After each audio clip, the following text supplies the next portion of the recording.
Like, I think the first person I saw post like keep dating was a woman. Like, explore your options until I the same thing until I made that decision. You know, if I meet you today and all of a sudden I met you today, I'm 40 years old, and all of a sudden I'm supposed to kick every chick out and I'm messing with aside because I met you today. No, let's see where this goes, because I can meet you today, hate you tomorrow, and I done lost my stable.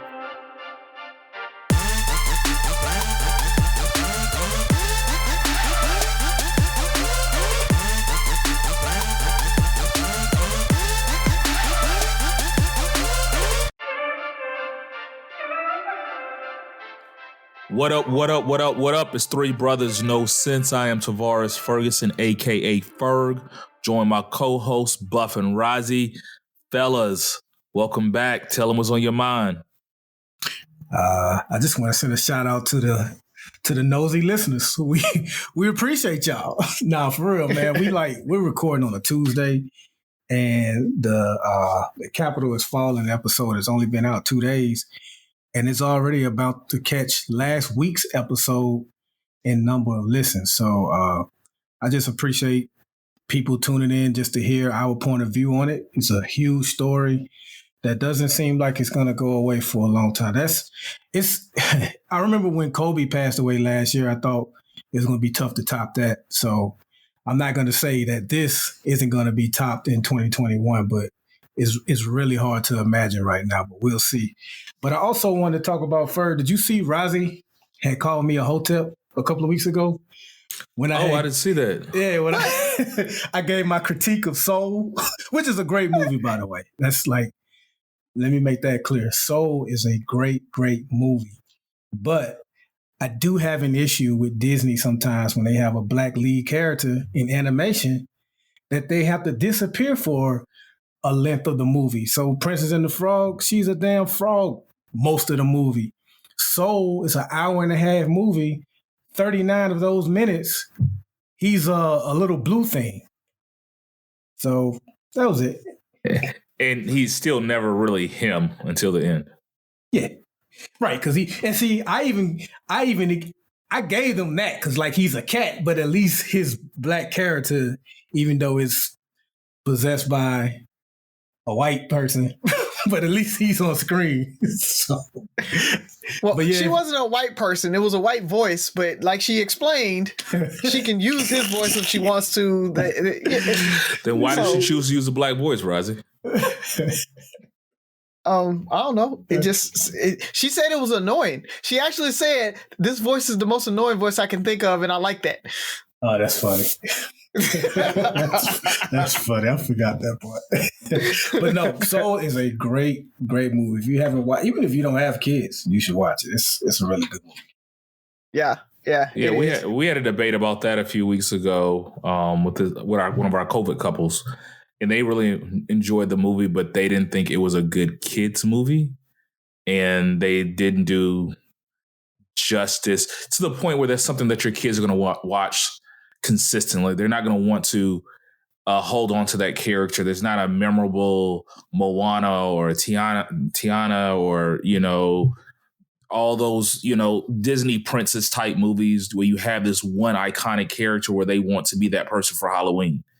We were talking about our daughters wanting to be Elsa from Frozen for Halloween. It's like, well, you can dress up like Elsa, but you're not about to put this blonde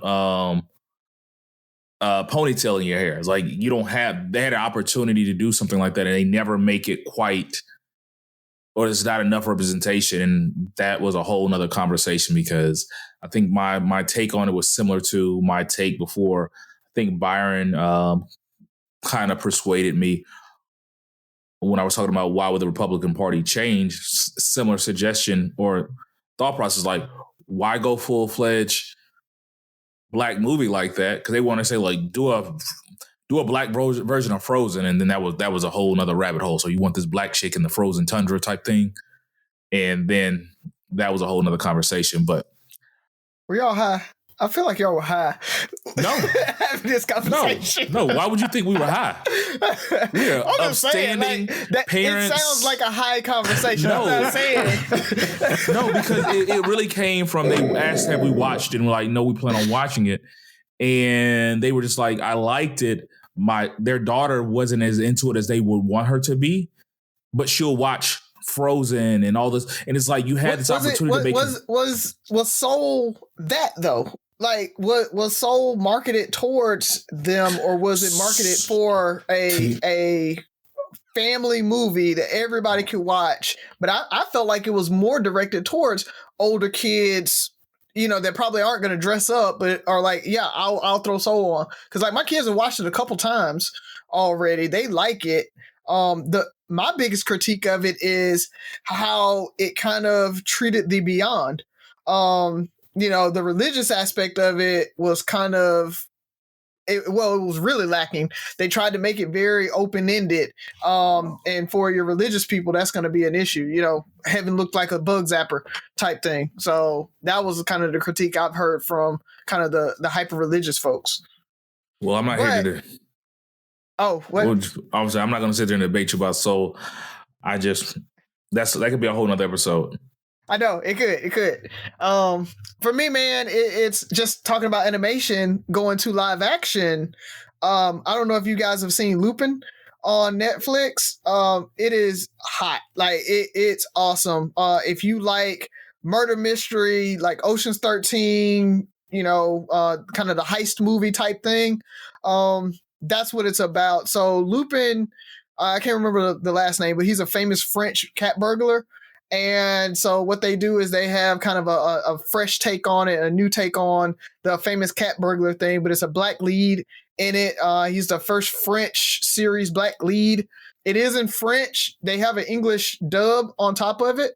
But like I watched it in French because I don't like dubs that don't really go with the words. It reminded me of the old like kung fu movies where their mouths are moving, but then words are coming out in English. So I actually read it in sub, but you know I'm used to doing that from anime. So, but if you like kind of murder mystery, dramas, heist movies, anything like that, you'll love the series. It's awesome. So go check it out. I think it's only like 5 episodes long, but it's really, really good. And for the anime lovers out there, That Time I Got Reincarnated as a Slime is coming back for season 2. It is one of the best animes out right now. It's awesome. So check that out if you want to jump into some anime. Yes, the title is that long. It's That Time I Got Reincarnated as a Slime. Yeah. Why y'all gotta be silent, man? See, I gotta like fill this dead space. Well, I was you know, Ferg is gathering himself, so you know. But Ferg, you like anime, so yeah, but he be finding the off the wall, just like I'm like the fast food of anime. You know, like I like the big titles. You like them chain restaurants. Yeah, like, you know, like if, you want Chinese? Yeah, go pick up me some Panda Express. Like I'm like Panda Express of anime. So, you know, I started watching Seven Deadly Sins a few weeks ago. Trying to get into it. There's a lot going on in there. But you know, yeah, I do Inuyasha and stuff like that, but you man, I'm telling you, like, you know, it has a long name. It sounds weird, but it actually is one of like the really good new animes out there. But you watch like up there with like Demon Slayer. You watch like volleyball anime, bruh. And Haikyuu is actually really good, man. Look. I need mine set in like rural Japan. Like I need to feel anime-ish. You know? Gotcha. I need to be in a. You just, you know, even there's one that's the craziest one I saw is like an anime cooking contest. It's almost like was it not Top Food Wars? Food Wars goes, man. Food Wars goes on. Just telling you. Yeah. What I will say is I have realized that we have our own version of Trump supporters. Our far left hoteps, to me, with their delivery and their passion on how they, I'll use the word debate their points, is so on par on how far right Trump supporters view their points. And it was highlighted within the last few days, and it's just amazing. Like it's just, I see how people are still friends with Trump supporters. You know, I see how they're just they probably just shake their heads and keep on going because they're just like, well, that's just how he is or how she is. It was just very eye-opening the last few days, but it's crazy. Once again, I'm happy to be here. I'm happy that you're safe. Buff, how are you doing, man? You had today off? Yeah, finally. Oh, finally. And timely, because we just got the message that no more days off. They were trying to give everybody a day off before Sunday, which will be yesterday by the time y'all hear this episode. But due to certain reports of certain things that are supposed to be happening, they feel like they can't afford any more off days. So how do you? Haven't they taken over or they're marching on the Texas State courthouse now? Or yeah, Capitol building? I saw that a few hours ago, but I don't know what became of that. And you know, Austin, their Capitol building, they don't have any laws against people carrying weapons there, so you can bring your tool. So, what is the latest update? What are the sentiments around the Capitol? Like, is there a different? I do believe in energy. Is there a different energy there? Like, is it just you walk in and is it heavy? It is heavy. It's heavy. Nearly everybody has, at least to our face, expressed support. Just they pretty much what you're doing, just seeing how we're doing. They realize, you know, we actually, so I didn't mention this on the last episode, we actually lost 3 guys. We lost one guy before the riots, but he was a very, very young man, and we lost him to colon cancer. So it's that. And then right after that, Wednesday happens, and then the next day we find out we lost one. And then 2 days after that, another one took his life. So we've lost pretty much 3 in the span of 10 days, dealing with the criticism and what everybody has to say on what happened. So, and then just being worked. Like I worked 21 hours. I worked 21 hours that Wednesday. But when you think about what time I had to be up, commute time to get there, commute time to get back, I actually was up a little over 24 hours.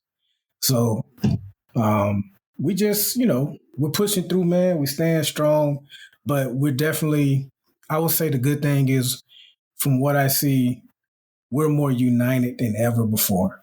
Like you talked about Trump supporters. I have a Trump supporter. I have a few Trump supporters on my section. Hasn't even coming up. Hasn't even came up. Like we are literally just seeing how one another are doing and just being united as we possibly can be, which is what I think we need anyway. So yes, it's heavy. Some of us are not doing so good. A lot of us are doing okay. Me personally, man, I'm good.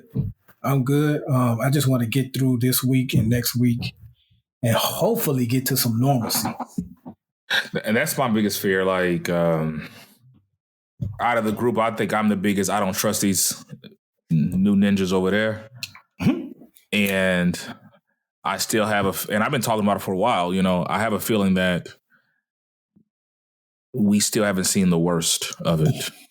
And I'm hoping I'm wrong. I really hope I'm wrong.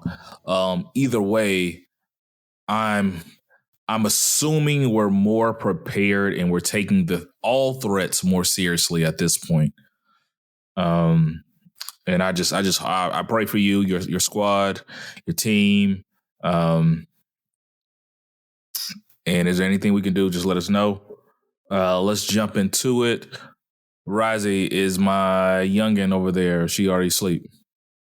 Yeah, she's asleep, but I really don't have a joke this week, but I mean, I just had to get it off of my chest because we talking about family and everything like that, and we kind of found out that I think my dad's addicted to Viagra, and so nobody's taking it harder than my mom. Oh, Jesus. Damn it. Oh, man. Wow. You know what though? I think I think somebody listening to this just bust out laughing. Like I really do. I don't know who, but I think you got at least one laugh out loud right there, Roz. I'm sure. Yeah. And that's all that counts, man. Somebody spit out their coffee or something right there. Yes. Right. But you're working on your setup, bro. I saw the transition. You try to just you were trying to Dave Chappelle it. You were trying to just kind of ease it in and not make it a joke, just a punchline. Yeah. We say I kicked it in the. That was so funny. Man, that was so funny. That might need to be the title of the show. Oh my God, bro. Like, I can't even believe you went there. Oh man. But it's been a crazy week already. I am ready for the weekend. But I'm gonna make my question, and I think we kind of hit on this before, but I saw a post today, this week. And I'm gonna read the post and then go into my question. So it says, a generation of people who raise boys incorrectly got you believing that raising boys is easier than raising girls. Let that sink in for a moment. Of course it was easier. Your daughter had to wait until she was 17 to date. Your son had a little girlfriend in grade school. You built chastity, discernment, and self-respect into your daughter. You threw a jersey on your boy and taught him how to dribble or throw a ball. Boys aren't easier. You just invest less in their personal growth and maturity. So we've talked about how we plan on, and Byron, how you would, if you had a son, you would try to instill the same principles and stuff like that. But how do you feel about that take? Do you think we invest less in raising our boys than we do our girls? When it comes to emotional stability and things like that, or the protection of our boys, just being. I remember, kind of growing up, having a successful boy is, if he ain't in jail, he ain't got nobody pregnant, and he ain't gay, you've done your job. I mean, I feel like that was kind of the thing. Like, those are the things that people were watching out for when it came to boys. Very, very vague. It was avoidance of things and less teaching of things. So what are your thoughts, fellas? Yeah, I agree with that. That statement you read, it reminds me, I forgot the exact question, but it was the episode that Sherman was on, and we talked about it a little bit. But I do think we are slowly, or at least there's a portion of us that are trying to change that or even be aware of that. But I think even the people that are aware of it, it's still hard for them to break that habit. Like, if you in order to invest in, and I need to make it known, I don't have a son, but I'm just speaking from what I think it would be like. It just seems like if you choose to invest in your son's feelings and more into that, then that's like, oh man, you're teaching them to be soft. That's that gay shit right there. You know what I mean? So I do think that is still a difficult habit for some people to break. Man, we have a mutual friend on, I don't even know if y'all paid attention to the message on GroupMe that said something. And I was like, damn, man, you're not progressive? And he was like, look, I'm still evolving. But yeah, you know what I mean? So even though we are more aware, I still think in the end, when it comes down to it, like, I think we are accepting if Dwayne Wade's son wants to be recognized as a girl. Daughter. Yeah, well, that's kind of what I said. But it's a son, but we can debate that. But I think when it comes to our son, then there's a lot more pushback to that. If it's your son personally, there's a lot more pushback. Wait, no, you're not a girl. You know what I mean? So to answer your question, I think we are more open to it, but we still got a long ways to go. And I think we're still raising them just how our parents and the generation before them did it when it comes to girls and when it comes to boys. Razi, what you got for us? I don't know if it's we invest less in them. I think we invest differently in them. Like you said, you teach them to dribble a ball. You teach them. You spend the time. You teach them how to so-called be a man, which that may be easier to be a man than it is for a young lady to become a lady. And I think that's so it may take more time. It may take more effort. But that's mainly because we're teaching the girls to be so refined and we're letting the boys run wild. So it takes more effort for that girl, but I don't know if it's investing less in them.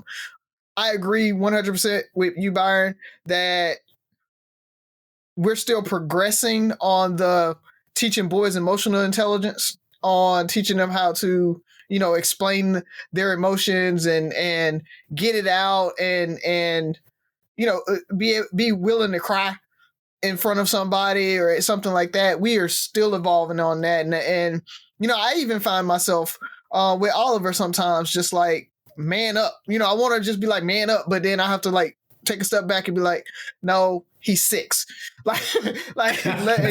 He's 6 and he lost his mom. Let the boy cry. Like let him get it out.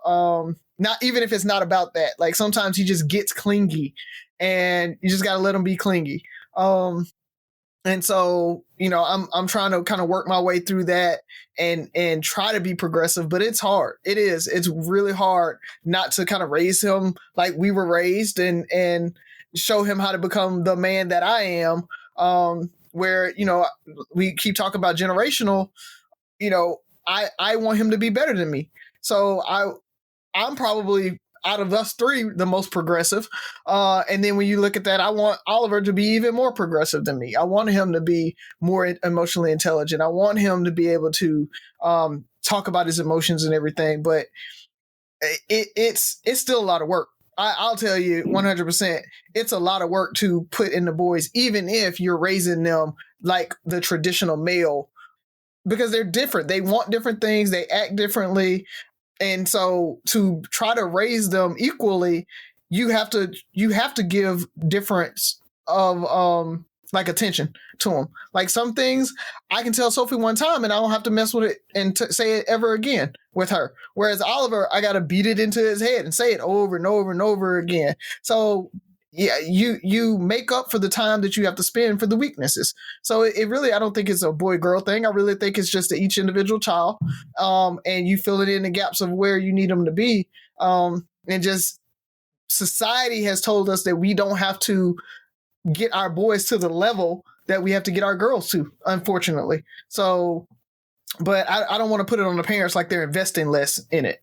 I want to say this too, Ferg. I didn't know that was a thing. Well, I did agree with the quote, but I didn't know that was a thing that people said that it's easier to raise I always heard that it's more expensive to raise a girl versus a boy, but I didn't know it was easier to raise a boy versus a girl. Because they say you really don't have to deal with girls until they become like teenagers or young adults.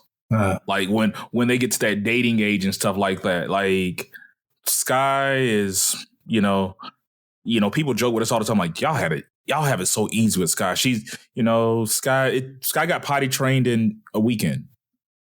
And like Razi said, stuff he has to tell Ollie 1,000 times, he can tell Sophie one. She's probably more emotionally mature, emotionally aware. She's inclined to be more helpful, doesn't want to be more of a burden. Like, I don't know if that's taught, bred. I don't know what it is, but you guys said some things, and I have some follow-up questions before I really speak on it. So I'm going to start with you, Buff, because you have a daughter. and we talked about the lessons. What are the most important lesson that you feel like you have to teach your daughter?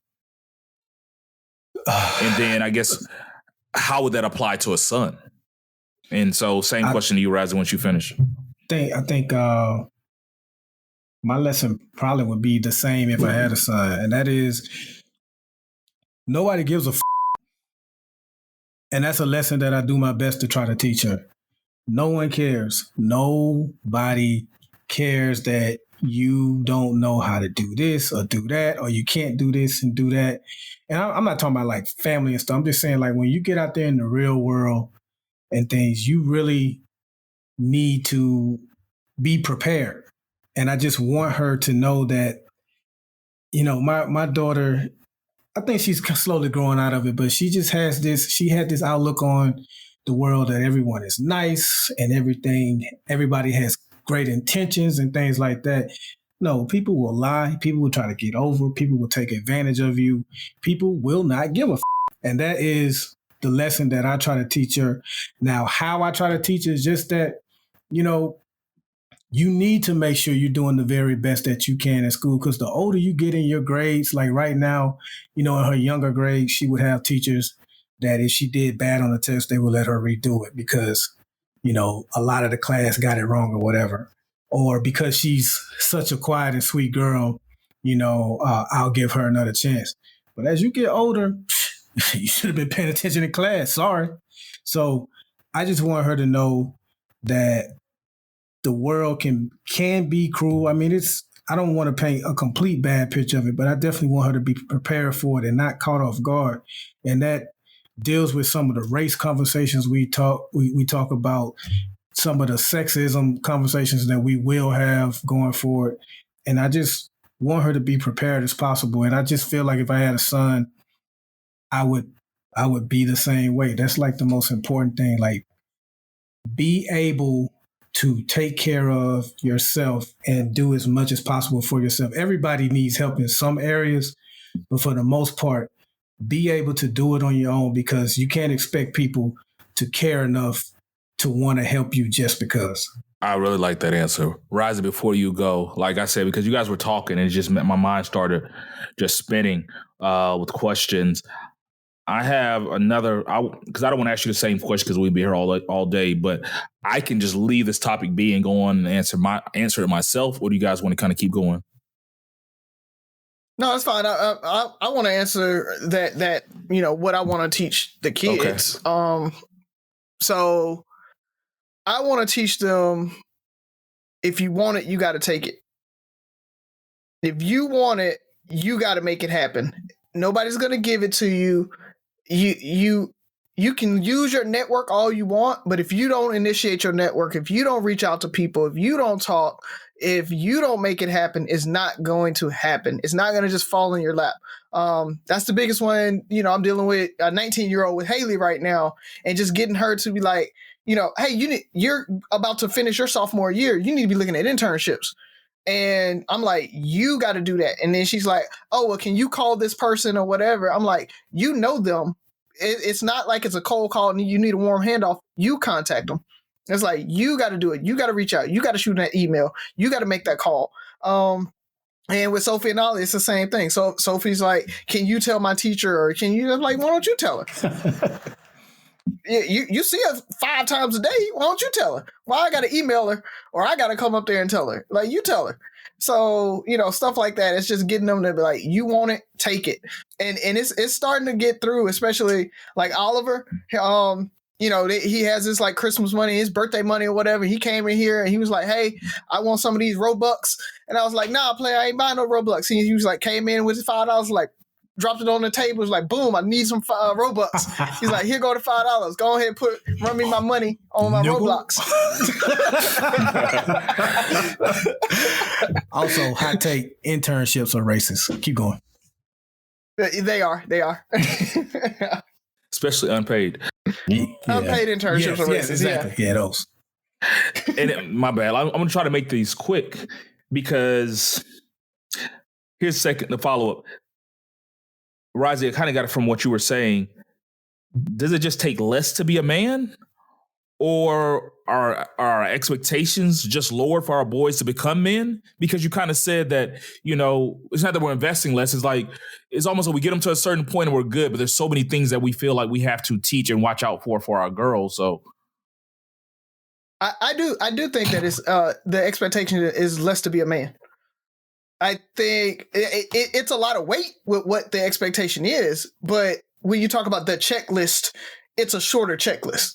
So you can mold them into men with that shorter checklist. Hey, protect womanhood. Hey, provide. You got to go to work.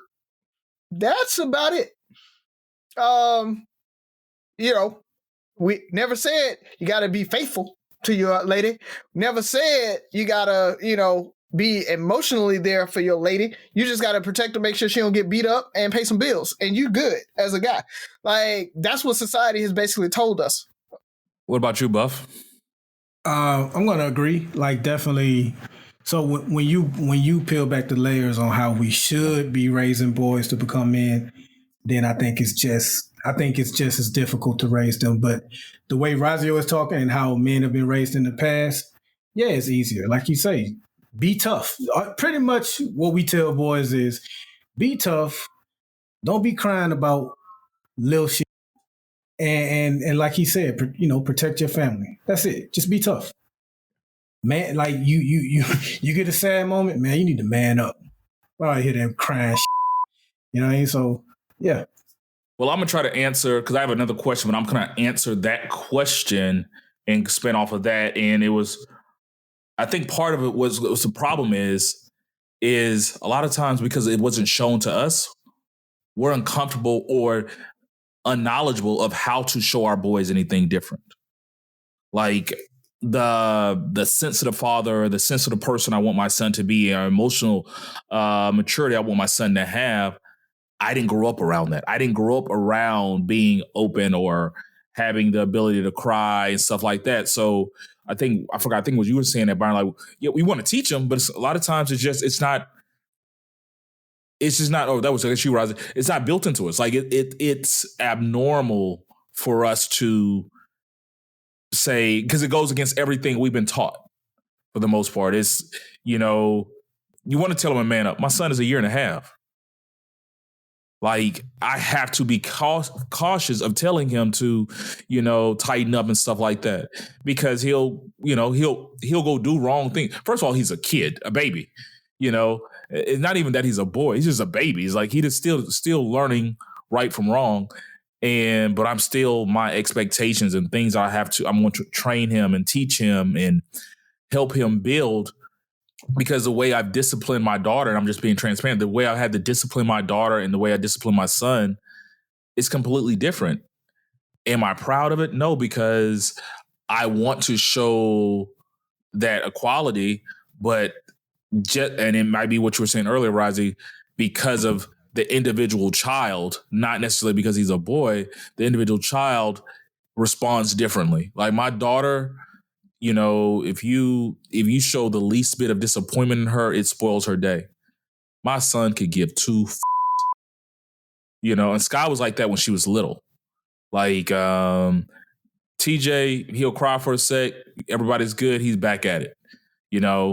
Sky's gonna want to go to her room, she's gonna pout, she needs to know that you're okay with whatever happened between you guys.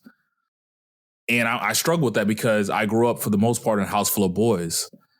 And we didn't grow up around a lot. We grew up around a lot of love, but we didn't grow up around that affection and stuff like that.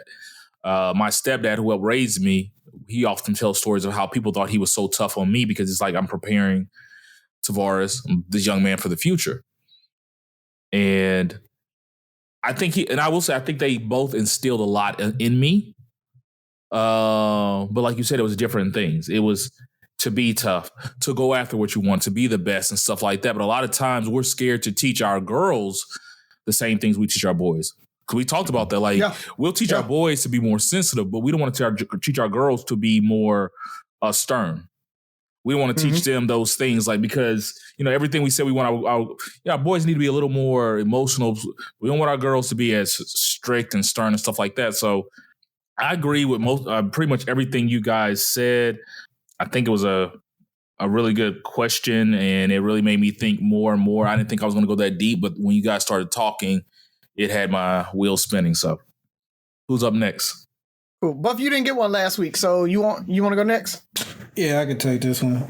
So I'm gonna steer the show back to a question that's based off a TV show. Tab and I just finished watching Bridgerton. I think that's how you say that shit. Okay, yeah. Mm-hmm. And Amanda Seales actually made a comment that I didn't really give that much thought to until she said it. But she said she likes the show, but she criticized the interracial love on it and how we need more positive Black love on television. And I think, Ferg, you've alluded to that. Well, basically, you said, why do Black women in movies have to always deal with struggle love and things like that? So I guess I wanted to ask you guys, do you agree with Amanda Seales that there's not enough Black love in movie and on television? And my second part is, what are the three best Black love couples that you have seen on television and or movie? Randall and Beth. Oh yeah, that's definitely number one. That's number one. Yeah. Randall and Beth. Randall and Beth. Exactly. And you know what? That's not even like a fairy tale love because they argue, they disagree. That to me, that is the best representation of love, marriage, support. And I guess I love it because I've been compared to Randall so many damn times that it makes my head hurt.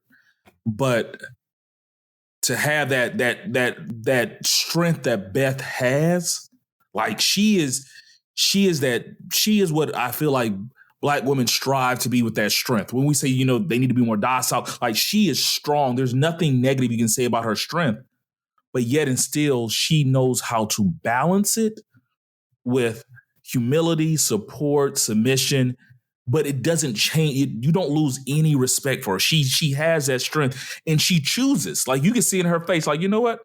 I'm going to let you make it. Like I'm going to back off of this because it's not like I know what you need more than you need it, and me going here is not going to help us. She lets him have it every once in a while because, and I respect that because it shows that like she's just not this docile and she could. Beth and Randall, I guess I got to go with the Cosby Show. That was what made me that's what made me like love and respect Black love. I think that was the first show. It was and that was fairy tale, 5 kids, brownstone in New York, all this stuff. But that's why I wanted to be a doctor. I wanted to marry a lawyer. I wanted that Cosby Show life. I wanted to be able to provide for my family and have those type things, have random jazz stars pop up for dinner and, all that stuff. And 3, let me get some young love in there. Do I need to go Dwayne and Whitley? It's definitely one. It's my honorable mention, but yeah, because I know you probably go Martin and Gina. But I don't know. I don't know. I don't have a strong number 3. Maybe you guys can allude to it. But I think we definitely need to see more because I don't think people realize that there are good couples out there. There are strong couples and people that might not have come from the greatest backgrounds and stuff like that, but they found a way to make it work together and work for them. And can be inspiration to other couples. Like we don't all have to struggle. We don't all have to, be, that dude or that chick or, I don't see enough of it. Once again, I was after Bill and Claire, I was scared to get married for a while because it wasn't present enough. I didn't see it, around me that inspired me to do more and pursue Black love like that. So, Razi, what you got? Of course, Randall and Beth. That's my number one. Did we mention Randall and Beth yet? Yeah. But I'm gonna go left field on one of them. Is Rock, Marcus and Angela. from Why Did I Get Married, and not that part of it. So, was it Why Did I Get Married? Was that it? You talking about? I thought you were talking about Boomerang. Boomerang. No. Like the loud chick. The Tyler Perry movie. Right? Is that Why Did I Get Married? I bow because I don't know. I don't know what her name was in that. But Marcus and Angela is from Boomerang. Okay, no, they're Marcus and Angela is from they're that couple too, and they had a show called For Better or Worse, and so it was a Tyler Perry show. So Ferg, you probably don't know it, but truthfully, it was kind of over the top because it's a Tyler Perry show, right? But at the same time, it was a really good depiction of folks after the struggle, love. When you got it, you starting to get it right. And but that's what my problem is. Like, it shows like you gotta go through all this, girl. You gotta turn him around to get that man you want. And I feel like you don't have to. You might just, maybe he wasn't the one for you. Maybe he wasn't the one for you. Again, it's TV. We're talking about dramas here. He It's said he was hard. going to go left field. He said he was going to go left field. So I'm done. Yeah. So, and I really don't. I mean, recently or currently, I don't watch enough TV to know. And it's funny because I'm the one that's always talking about TV shows and stuff like that, and it's like I don't see it. And to the point of, there's probably not enough out there that's just like, oh my God, this is an awesome show. I want to watch it, and it's black love in it. No, what you're not about struggle love. What you're not about to do is put Marcus and Angela on there and not at least throw a Cosby Show or something on there. Like, that's just. Well, I wanted to stay current, so of course, yes. But the point is, like, I had to go that far back to see something else, and I don't have a strong number 3. Yeah. What about Maxine and Kyle? Did they ever get together for long? That was struggle. That was just their dynamics of the relationship. They never really struggled like in a relationship. Like, that was just how the dynamics of their flirting or interaction of friendship. Like, the struggle was like, I feel like Marcus was cheating on her, or she was belittling this dude, like emasculating him as a wife. But yeah, Boo, to your answer, she cheated on him, and she cheated on him at some point. So Razi, she's like, you didn't get it from her, you got it from my dude, and she was like, boom, like. So Razi got Why Did I Get Married, and what else you got? Randall and Beth. That's all I really got, though. Yeah. Truthfully, I mean, that's not struggle love, but that's the thing. Like I said, it's struggle love. Oh, they're struggle love. No, not on their series, not on their show. They're not struggle love. So, there's that. Oh, everybody hates Chris. Yeah. Julius and Chris Rock's mama. That's that blue collar. That's that everyday. We can make this happen together relationship. When you can say, I don't need this, my man got 2 jobs. That is a man that's providing. That and also it's the, like, you don't have to go get this doctor. Like, Randall's that dude. Like, he's almost like a black elite. The Cosby Show, like, you're talking about this doctor, this and lawyer couple. But this dude worked. He was a garbage man. He delivered papers. He did all these things. He worked multiple jobs just to provide for his family. His wife worked on and off. They raised these kids. Like, she was, to me, that's more of an everyday.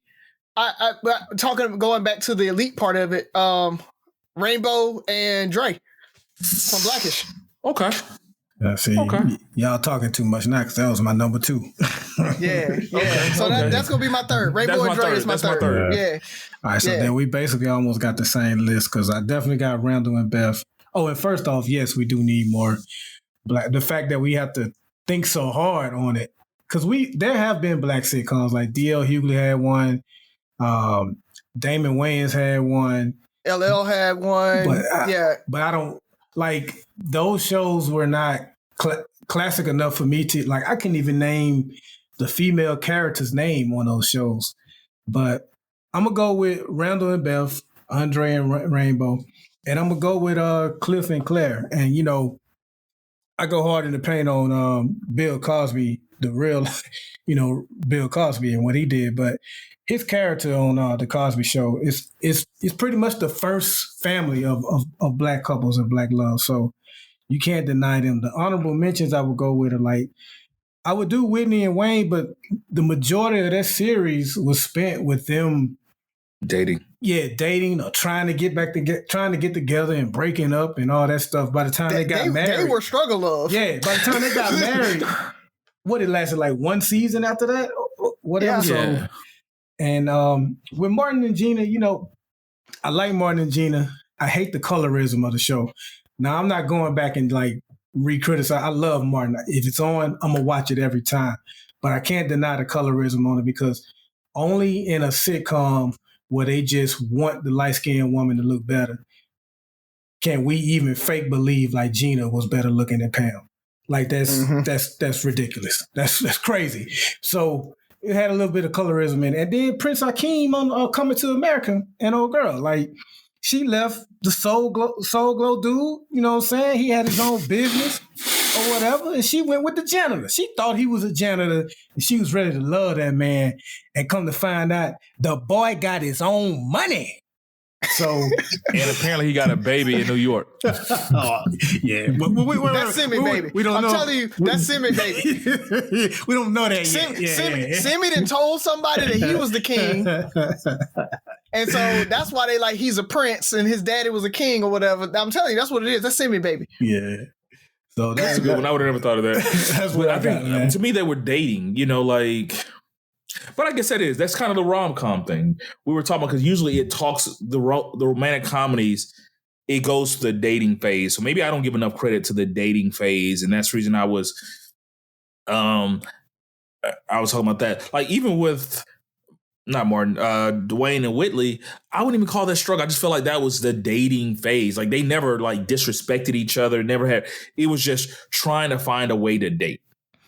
Yeah, and I call that girl Whitney. It is Whitley. And I think you said Cliff and Claire were in New York. I think they were in Philly. No, they were in New York. They were in New York. Because he went to NYU. Okay, all right. But hey, our listeners correct us if I'm wrong, but we'll find that out. Razi, what you got for us? Come on, let's finish strong. Let's finish strong, man. So we on this relationship thing and talking about all of that. I've got a question for you. Going back to dating, or when you're out with your lady or whatever, does phone down on the table mean that you're trying to hide something? Or does it mean that you're trying to give your undivided attention to the young lady that you're there with? Man, leave it to social media to make something what I thought was nothing. I mean, I put my phone down however it gets put down. It gets put down face up. It gets put down face down. It stays in my pocket. It's on the table away from the glass of water. Like, however I put it down is how I put it down. Like, I don't know why, if you got side hoes, like, why are they just calling randomly if you got a main lady? Like, you should be able to keep your phone face up. So I didn't know this was a thing until social media, but it's one of those things to where I can't answer for you because I don't know why. If that's the case, then turn the motherfucker off. You know what I mean? Like if you worry about somebody calling you that bad while you on a date with your woman, turn it off. Like I don't understand it. It makes no sense to me. I agree with you wholeheartedly. But I don't even think it's that he's worried. I think it's she's worried or the other person's worried. Why you got your phone down? Because I put it down. Like, you want to hold it? No, why is it face down? Like, oh, I didn't even think about it that way. Like, my phone is face down in my office right now on my desk.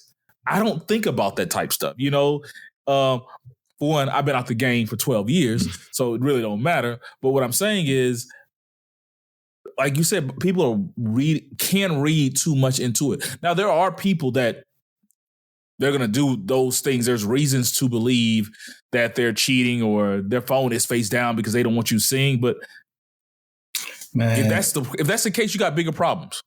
The real players I know got 2 phones anyway. So they main phone can stay face up. They let their girl play Candy Crush on it, bro. Ain't no words. I'm for real. So, you got the password to that one. Step your game up, fellas. So, but for me, I was on that whole undivided attention thing, but I'm that weird dude that it's like Ferg, you were talking about when you were dating, you were really strict on what the role or the name of the relationship was. So you had the out. That's how I was. Like everybody knew their role. Like you knew if we were like seriously dating, if we were like regular dating. So yes, some other folks might be texting me. Because my thing is, if we're dating and we're not exclusive and somebody else texts me, that ain't none of your business. I'll tell you, oh, this is other chick texting me. It is what it is. You will know that we're exclusive when I know. When I'm like, I wake up and I'm not getting any more texts from any other girls. When, you basically won the race, baby, because it is a marathon to make it to where, okay, you ran that race and you beat them all out. But until you beat them all out, there's going to be other people texting me. Ladies, understand where y'all are in the relationship.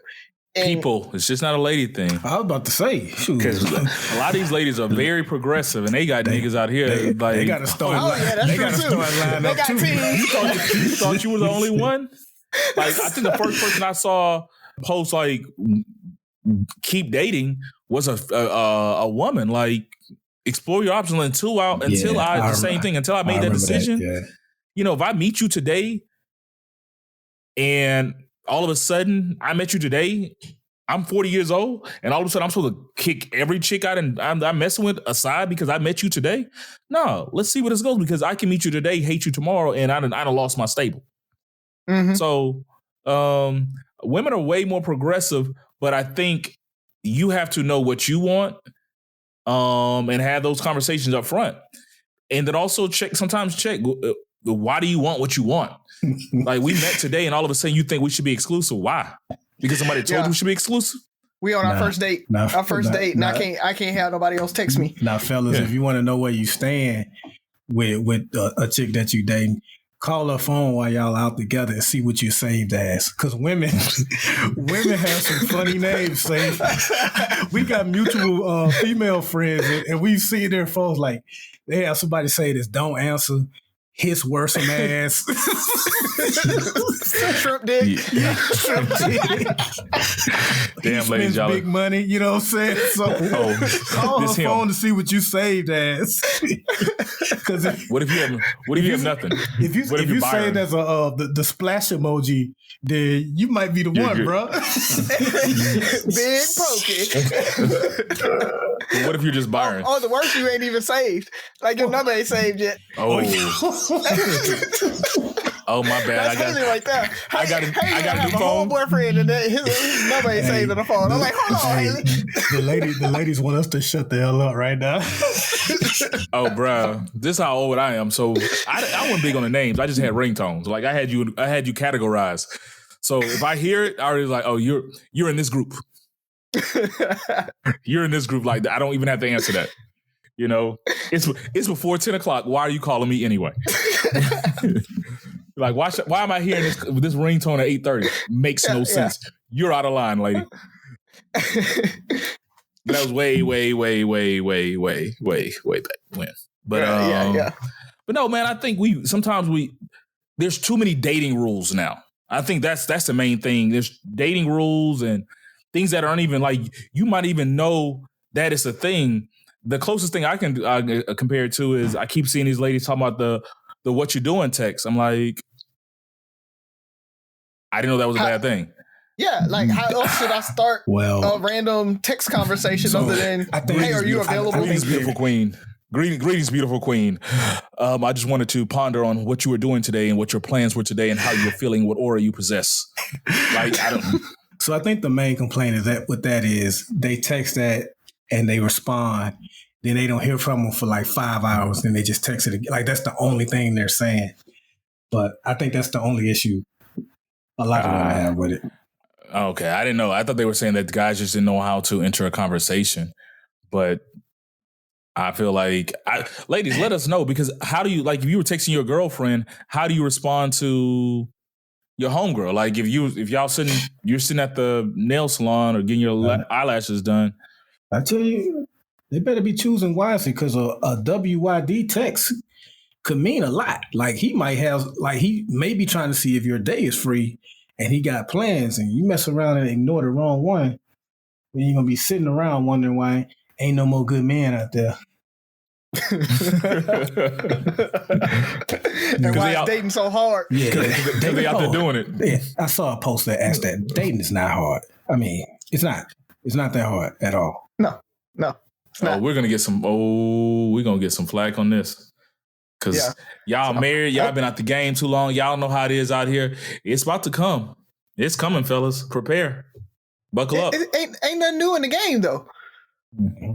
Well, that's the thing. $200 dates. That's a thing now. Yeah. I remember going to get Happy Meals, or you supersize your McDonald's meal. That was big. That was big spending right there. That's horrible, bro. Shoot. And now you gotta. I think you gotta follow them on so many. Don't you have so many social media outlets you have to follow them on? Like. You ain't following me on. I ain't even on most of them. You ain't following me on TikTok. I don't have a TikTok account. So, all right, fellas, we're gonna get in trouble on this one. Pardon shots. What you got for us? Only thing I got, man. One more thing. Announcement on anime. 7 Deadly Sins. The new season drops tomorrow. Ferg. So hurry up and catch up. You got 24 hours. Bro, I'm still confused, bro. I hate to say it, but season 3 sucks. So you're gonna have to get through that one. Oh, I don't even know what season I'm in. Yeah, it's a slog. But that's all I got, man. So I got two things. One, real quick. In a moment of honesty, I'm about to be very, very honest. As we record this show on Tuesday, I'm not telling anything that hasn't been reported. But, the group that came up there this past Wednesday, there are threats that they're coming up to do things like surround the Capitol, the White House, and the Supreme Court. They are talking about coming armed. It's all kind of crazy things out there. Shoot certain members, shoot police if you have to, all that kind of stuff. So I would be lying if I told you that none of it concerns me. Some of it is very concerning. So, to those that genuinely pray for people, not the people that just say, I'm going to pray for you, and they never do, but people that genuinely pray for people, I'm asking for you to pray for not just me, not just my coworkers, but everybody that's involved in that city, in that town, that are in high positions, that have important jobs, like at the Supreme Court, like at the White House. Like, there are a lot of career people at the White House that don't support this president or even the last president. They just are a White House staffer. You know what I'm saying? And just like at the Capitol, they're like Capitol people that, they don't lean one way or the other on politics, but they got caught up in the madness this past Wednesday. They're getting caught up on what may be coming up next week. So I'm just asking for your prayers for people like those, and myself and my coworkers, and just, pray that we're kept safe, and hopefully the majority of it is just talk. So I got that. And the last thing, do you feel like worst case scenario, we will be more well prepared this time? So just like last time, I wasn't in the planning phase. I'm not in the planning phase on this one. I have read that the perimeter is going to be out further. We're going to have a lot more. Well, National Guard is already there, and more National Guard troops are coming in addition to multiple agencies from all over. So I guess I can answer that. Yeah, we will be more prepared because a lot of that was missing. So, yeah. All of that, sir. All of that was missing. And also, on a lighter note, Your Honor. That's a great show on Showtime. You should check it out. I think it's 6 episodes now so far within the season, but it stars the guy that played the lead on Breaking Bad. You got your man Clay Davis, who has a big role in it as well. But it's a good show. It's about a judge whose son does something and he has to make a decision. I know that's vague, but I don't want to give too much away. But it's a good show. You should check it out. It's 6 episodes in. Your Honor on Showtime. Give it a watch. I will check it out. You haven't led me astray yet. So I'm going to take a moment. You ain't say that about Lupin, man. You don't take my recommendations. You know what, Ferg? Razi, you watched, what was it? I'm a slug and a killer. That time I got reincarnated as a slime. Yeah. Lupin does look good. I did see it. I did. It's actually my cue. So, yeah. But so this is what I will say today. So today, Z and I received a letter or a card from one of our close friends, my line brother and his wife and family. Shout out to the Littles. And it was just something different that I haven't seen before. So I'm pretty sure you guys always see or have heard of people doing, always talk about write your goals down or, do vision boards and stuff like that to plan for the future and try to inspire yourself. What they did was actually inspiring to me. They actually did a year-end review. So they kind of, sent this out, I'm assuming, to other loved ones and kind of just said, hey, 2020 was crazy. We're praying for you. We've been through a lot with some of you guys, a lot of you guys, hopefully 2021 is better. But they kind of just said, the family and I are doing well. And here's an update on everything. And it made me think like, it's almost like they took a moment to reflect on everything that happened in their household, and it was just so dope, the concept, because we're always planning and setting goals, but do we take a time to recap and share that with others? And even if you're not sharing your goals, it was just like, it was, from my line brother's business to promotions Makia received. And it was called their last name. His last name is Little. So our Little year-end review. So I thought that was cool too. But it was just very eye-opening. It's like, what? I don't spend enough time just kind of recapping and doing an AAR, Razi, of the year and sharing that with people. So Z has already made it up in her mind that we're going to do it. I hope she's thinking we're going to do it for next year, because I don't want to do it now. I'm lazy. But I thought that was cool and something to share, and I wanted to give them a shout out for that. So if anybody wants to try to do something different to kick off 2021 or to kind of write down for the next year, is look at doing a year in review, recap 2020, or keep your notes, stencil everything down and recap 2021. You can't get better at things you don't keep record of. So I think that's all I got. Anything else, fellas? All righty. 3 Brothers No Sense. Listen, like, share, subscribe, comment, pause. By the time you hear this, we will be a few days out from the inauguration.